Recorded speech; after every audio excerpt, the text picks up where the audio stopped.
May the Lord grant you his peace. My name is Andrew Ewell. I work with Catholic Land Movement on the core leadership team. We're here at the Indiana conference. It's been a beautiful 3 days this past weekend. I initially got involved with Catholic Land Movement about 2 years ago. And, I was searching online. My wife and I just got married last year. But 2 years ago, I was thinking, in the context of preparing to get married and raising a family, I really, I had a great desire to raise my family in the context of a homestead. So I started searching and doing some research on anything having to do with Catholicism and land.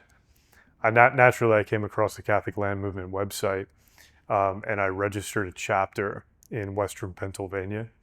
And now I'm good friends with Mike Adise, Mike Thomas of Sharon, who is up in upstate New York, runs the conference up there, and is also on the core leadership team. The three objectives of Catholic Land Movement being number one, the glorification of God. That's first and foremost, and then secondly, the network, building a network of of like-minded Catholics who can teach one another agrarian skills, everything from land assessment to water systems on land to animal husbandry, pigs, sheep, cattle, dairy cows, dairy animals, meat animals, right? So everything having to do with building a productive homestead. And then the third thing is, in fact, helping people build domestically productive households, and helping out with that process. So at this point, Catholic Land Movement is an international organization, though it's important to note that Catholic Land Movement isn't the creation of anyone born in the past few decades, or even in the 19th century, or the 20th century. Started in the 1800s, late 1800s, by a group of Catholics in Scotland and Great Britain who were reacting to the Industrial Revolution. So it dates back to the late 1800s. Now, this is simply a restoration movement. Yeah, so Catholic Land Movement is an umbrella organization for those, which has those three goals that I mentioned. But naturally, what's going to happen, once you build out a network like that, which is now comprised of, I would say hundreds of thousands of people are aware of Catholic Land Movement at this point. I would say tens of thousands of Catholics are part of the network. And within that group of people, within Catholic Land Movement, there are so many people taking action and doing and building beautiful organizations, or along with their farms and their homesteads. So those organizations can be seen as affiliates of Catholic Land Movement. So I started a nonprofit in 2020 called Verax Patria. So Verax Patria in Latin means true fatherland, and the goal of Verax Patria has twofold: moral formation, mostly focusing on rules of life and developing spirituality within the domestic church, namely through getting a rule of life together, of what and committing to that, and then working with. I'm personally a third order Franciscan. Another team member on Verax Patria is a oblate, so he's a third order Benedictine, basically. So the second piece of Verax Patria is cultivation of Catholic land. So there's a raw land development piece to that. So we're working with a variety of investors and donors to help overcome the problem of land access And so that's the goal of Verax Patria, is to assist in that way. Catholic Land Movement, that's not, it's not the prerogative of Catholic Land Movement. Catholic Land Movement is focused on the network, the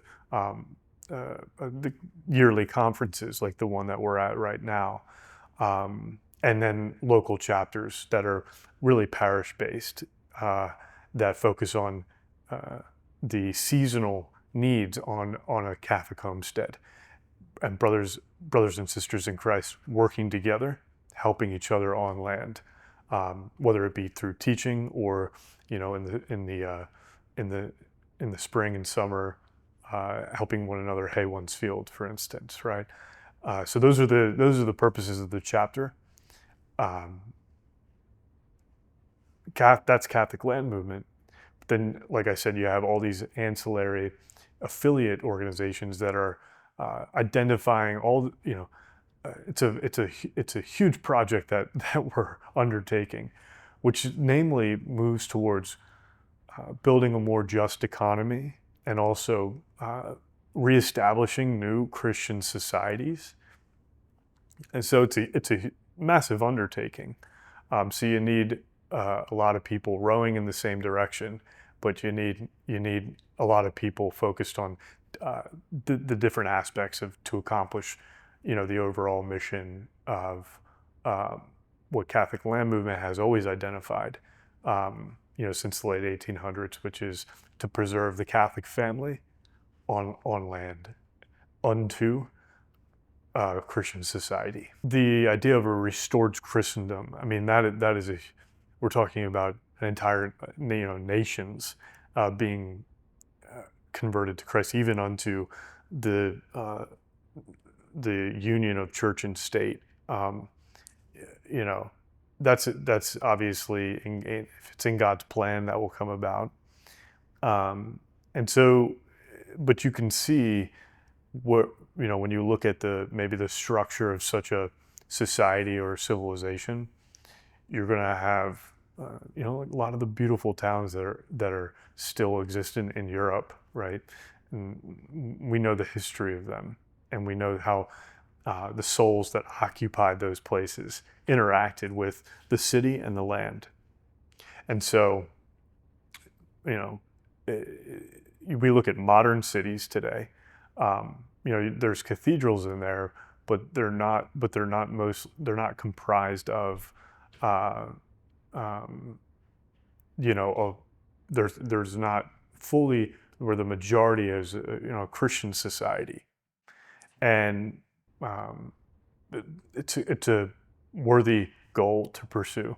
I personally, especially in our day and age, I'm a father of one. We just had our first child this past May, and it's giving a whole new perspective on saying, what is the world that I'm bringing my children into, and we're called to witness, just like the early Christians did, to non-Christians, right, and to non-Catholic society. If I have a choice to build, I would prefer to live among my brothers and sisters in Christ, right? So if I have a choice to live something that's conducive to the contemplative life, I would choose that over living in New York City, for instance, right? So the goal to move and build, Christian society, is a beautiful thing that we're engaged in, which has many benefits for individually, but also for society. Stay determined, remain determined, learn. Depending on where you are, it really doesn't matter if you're in the city or the suburb, or you just bought an acre. Continue to stay determined. Most of all, build a life of prayer, right? Remain in the state of grace with the help of God's grace. Make use of the sacraments. Join a very good, traditional parish. Join a thriving Catholic parish, and continue to learn from other people who are on land. Find your local Catholic family who's on land. Begin to buy your food locally. You know, begin to build a garden. You know, or join a community garden if you're in the city. Begin to, or rather, continue to move towards what you desire to accomplish, and yeah, and most of all, build a deep interior life. That would be my suggestion.